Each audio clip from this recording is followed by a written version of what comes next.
Hello, everybody. This is your daily real estate practice exam question. And I'm going to go over another pretty simple one, but this is going to be talking about different loan types. So today we're going to be going over loan types.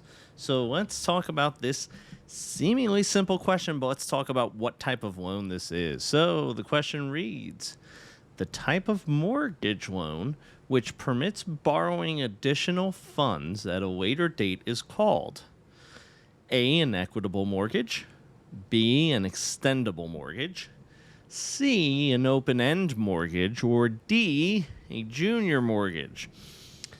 So this is going to be, and this is just a straight up definition you just need to know. And sometimes some of these questions, there's no process of elimination. There's no, anything other than that. They're just, you got to know it. And this one is an open-end mortgage. So this would be similar to probably like a home equity line of credit, where you would take out a loan, let's say, up to but not to exceed $100,000 in equity. And then what would happen is this.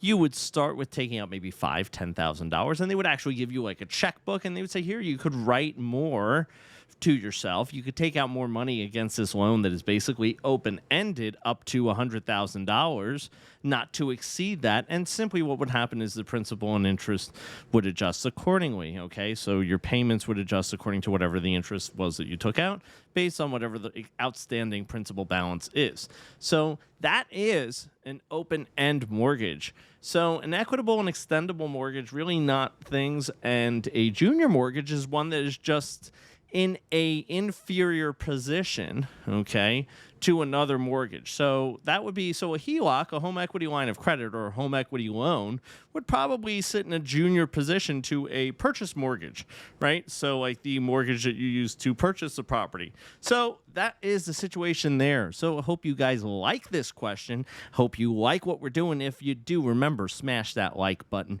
hit subscribe, and we're going to see you guys real soon.